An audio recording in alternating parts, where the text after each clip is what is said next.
আচ্ছা, ইসলামী দলগুলা কেন আল্লাহর সাহায্য পাইল না? বন্ধুরা, 12 তারিখের নির্বাচনে ইসলামী দলগুলা কেন পরাজিত হইল তাই নিয়ে চলতেছে জল্পনা ও কল্পনা। কেউ বলতেছেন ইলেকশনে কারচুপি হয়েছে, কেউ বলতেছেন ফলাফল ইঞ্জিনিয়ারিং হয়েছে, কেউ বলতেছেন নির্বাচনের ইশতেহারে ভুল হয়েছে, ইত্যাদি হাজারো কথাবার্তা। কিন্তু আসল কথাটা কেউ বলতেছেন না। ভাই, আসল কথাটা হইলো আল্লাহর সাহায্য আসে নাই। দেখেন, এই নির্বাচনকে তো তারা অনেকে জেহাদের সাথে তুলনা করছেন, তাই না? বলছেন রসুলের যুগে ঢাল তলোয়ারের জেহাদ ছিল, এই যুগে হবে ব্যালটের জেহাদ। আচ্ছা, মানলাম সেই কথা। তাহলে রসুলের যুগে ঢাল তলোয়ারের যুদ্ধে আল্লাহ যেভাবে সাহায্য করছিলেন, এই যুগের ব্যালটের যুদ্ধেও তো সেভাবেই আল্লাহ সাহায্য করার কথা, তাই না? তাইলে সেই সাহায্য কোথায়? বন্ধুরা, বলেন তো, বদরের যুদ্ধে রাসূল সাল্লাল্লাহু আলাইহি ওয়াসাল্লামের বিজয়ের সম্ভাবনা কতটুকু ছিল?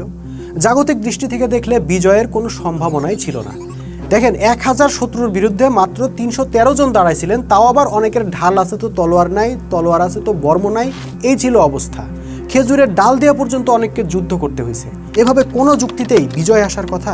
সেজন্য রাসূল সাল্লাল্লাহু আলাইহি ওয়াসাল্লাম আল্লাহর কাছে 2 হাত তুলে বলছিলেন, হে আল্লাহ, এই মোমেনরা যদি আজকে পরাজিত হয় তাহলে পৃথিবীতে তোমার তৌহিদের কথা বলার মতো আর কেউ থাকবে না।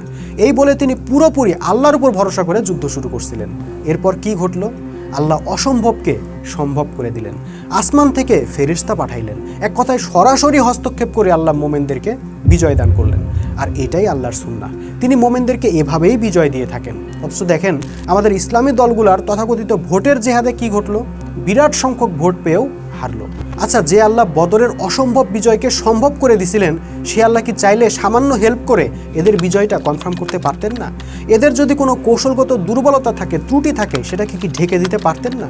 কেউ যদি সত্যি ইলেকশন ইঞ্জিনিয়ারিংয়ের চেষ্টা করে থাকে, তাহলে সেটাকে রুখে দিতে পারতেন না? অবশ্যই পারতেন। ভাই, আল্লাহর সাহায্য জিনিসটাই এমন, এটা যার পক্ষে থাকবে তার বিরুদ্ধে হওয়া বড় বড় ষড়যন্ত্র তার অজান্তেই নস্যাৎ হয়ে যাবে। কখন কি করতে হবে, কি বলতে হবে, কি সিদ্ধান্ত নিতে হবে, আল্লাহই সেই প্রজ্ঞা তাদেরকে দিয়ে দিবেন। প্রয়োজনে আসমান থেকে হাজার হাজার মালায়েক নেমে আসবে তাদের জন্য, কেননা আল্লাহ মোমেনদেরকে বিজয় দিতে ওয়াদাবদ্ধ। কিন্তু আমরা সেই সাহায্য দেখলাম না। কাজে ইসলামী দলগুলোর নেতা, কর্মী ও সমর্থকদের প্রধান চিন্তার কারণ হওয়া উচিত, কেন তারা আল্লাহর সাহায্য পেলেন না, কেন তারা বারবার পরাজিত হন, কেন তাদের সমস্ত পরিকল্পনা, আইডিয়া, নিখুঁত কৌশলও শেষ পর্যন্ত ব্যর্থ হয়ে যায়।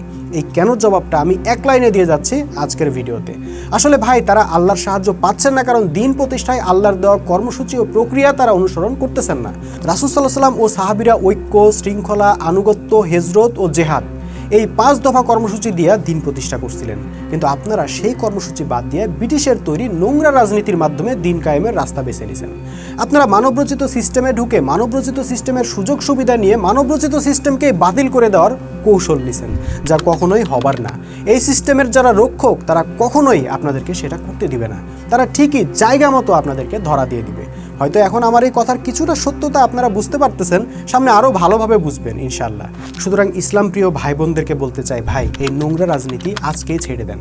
যদি সত্যিই আল্লাহর দিন কায়েম চান, তাহলে আল্লাহর দেওয়া 5 দফা কর্মসূচিতে চলে আসেন। তখন আল্লাহর সাহায্য কাকে বলে নিজের চোখেই দেখতে পাবেন। আমরা সেটা দেখতে পাচ্ছি, আলহামদুলিল্লাহ।